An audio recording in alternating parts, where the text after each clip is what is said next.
Alright, next we're going to just take this into another program because Maya is pretty awful at doing UVs. Export selection.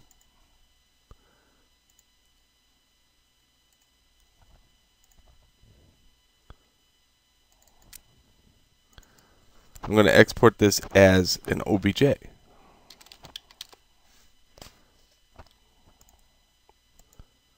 Just the head.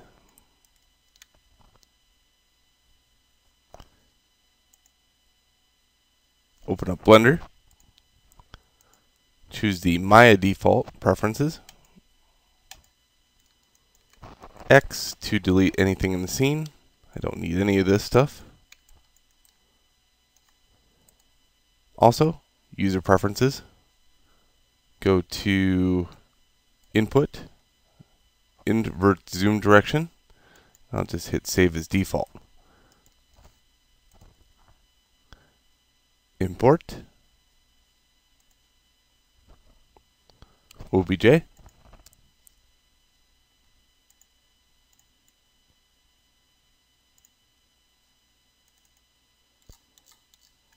There we go.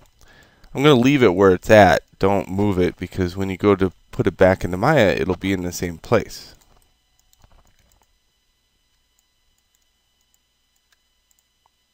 Okay, so first thing we need to do is look at the wireframe on this character. Go to the box, turn on wireframe. That helps. Okay, now right click in this area, right on this line, and say split area. Click. Go down here below to this button and go to UV image editor. We're going to state a few things, like where things cut off and where loops go into place. Okay, so hit tab, go to the edge, which is this button right here, and we need to define what the inside of the eye is because this is an encased area. We need to worry about that when we do UVs. Okay, so I want this edge right here. It marks a good division between the outside and inside of the eye. I'm going to mark that same edge on the other side. So if you hit Shift and Alt at the same time, you can highlight more edges.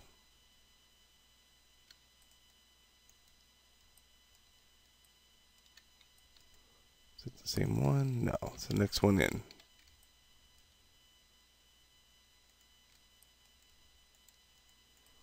There we go.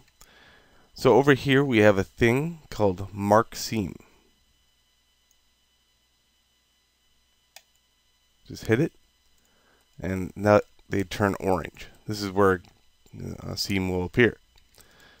Pretty self-explanatory, but now we need to define the inside of the mouth, Mark Seam. And we also need to state the division for the character. For me, I like to start right about here. Sometimes I like to take and disconnect the neck. I think what we're going to do first, though, is see if that is necessary. So let's go like this. The name of the game is Hide Your Seams. And don't have a whole lot of them. But sometimes if you don't have enough seams, some pressure can occur. Okay, so let's mark this seam. Then we're going to go L, which is highlighting the mesh. U brings up the UV image mapping menu. Then unwrap.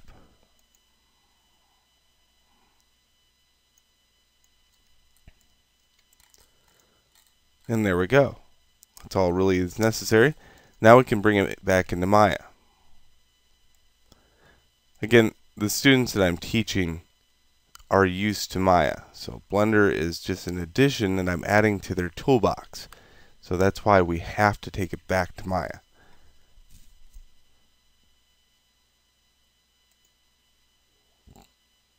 Okay.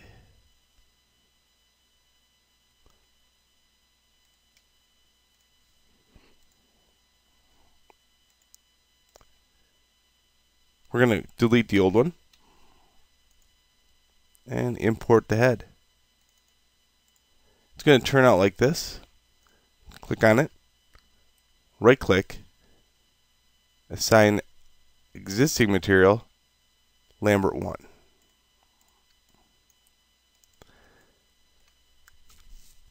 Now, in order to see UVs, to see how well they're laid out, we're going to be employing a checkerboard pattern.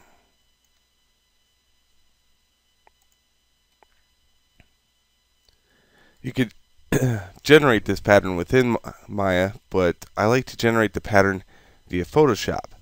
That way I can really get down to the point where it needs to be a certain in the power of.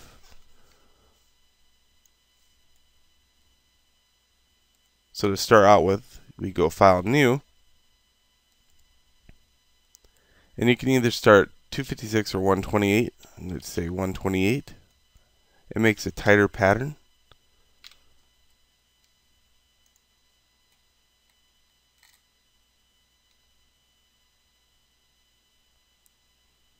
Okay, I'm going to divide this in half.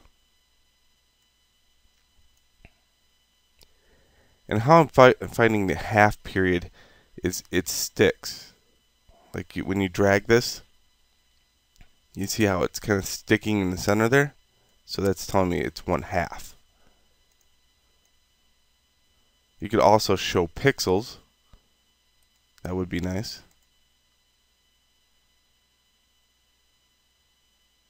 So that's 64 right there.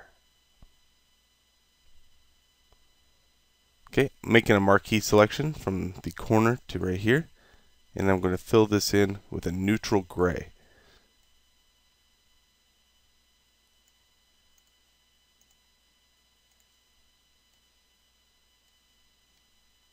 Do that to the other side. And then I'm going to choose a little bit darker gray. I don't like using white, and I don't like using black, because if you have to stare at this too long, you'll go blind, it feels like. Okay, just like that. And like that. Okay, marquee select the whole mess, and just go like this. Edit, define pattern. I'm going to say this is a 128 check. Now if it's a 128, I'm going to go File, New, and I'll say 1024 by 1024. And then I'll take my fill tool, which if you click and hold in this area, that's the most asked question, by the way. Where is my paint bucket? It's funny. So click and hold right over your paint bucket or gradient tool, and you'll get the paint bucket. Then you go to Pattern, and drop that down to the UV check. You can mouse over the top of it to find the real name.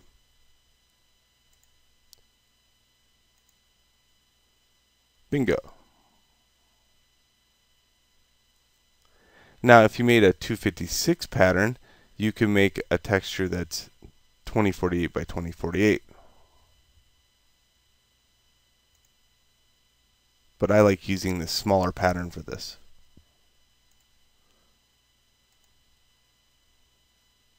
Okay, now we're going to call this UV checker.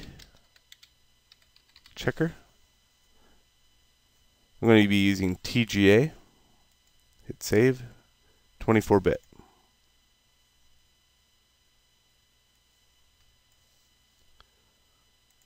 Next.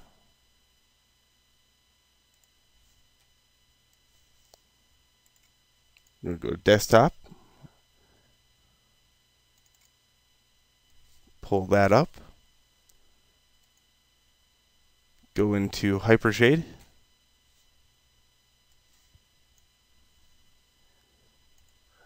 All these materials can pretty much go away except for Lambert 1.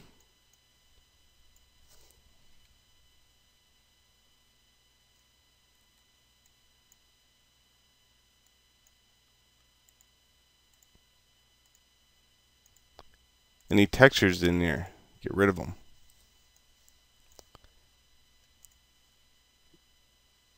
Okay, I'll drag UV check into this window.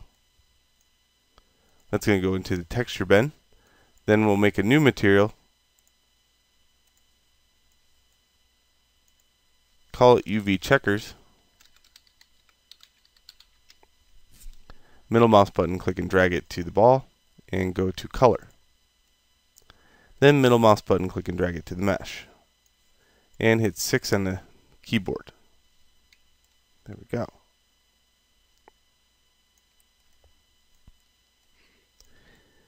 Now, things to be aware of.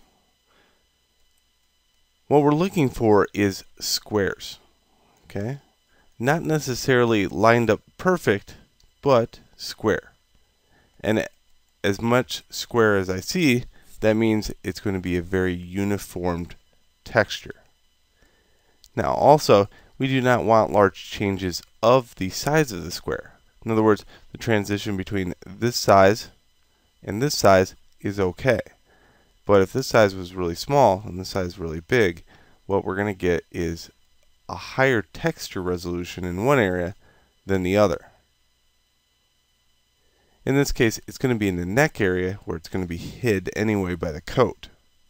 So that's okay. Stuff like this is okay. What this is stating is there's a seam in this area. Are you ever going to get that perfect? No, it's a seam. And on organic characters, it's all about, are these square or not? Not really much about the direction of which they are flowing, unless you have to worry about a pattern texture. And still, later on, there's ways around that. So, that's how you check your mesh to see if you have good uniformity. I see in this area that there might be an issue. Also, I want to rotate these.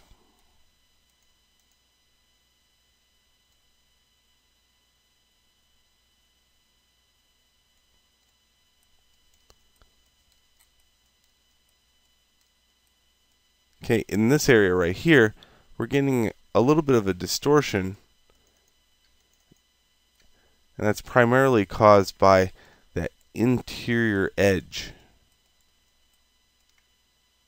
Okay, so what I'm going to do here is grab this edge, this edge, this edge,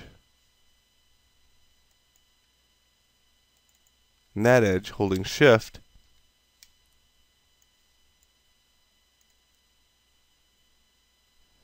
Then over here, I'm going to go Control right click to UV. I'll try to unfold this area in Maya.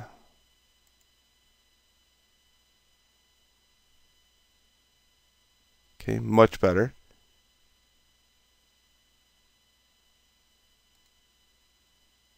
I'm also going to try to relax this area. Not good. So I'm undoing that.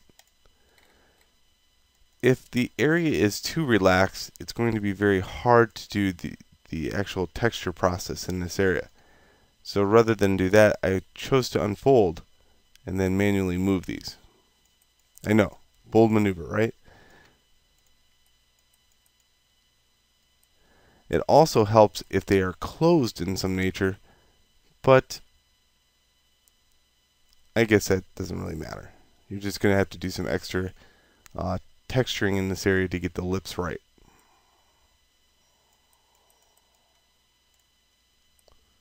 Okay, check everything. Click this button. Make sure everything's blue. Blue means nothing is stacked on top of it. If I had dark blue, it would indicate that we have an overlapping UV. So if you go like this, I'll show you what that looks like. If I have this one over the top of this, that's an overlapping UV, and that needs to be repaired.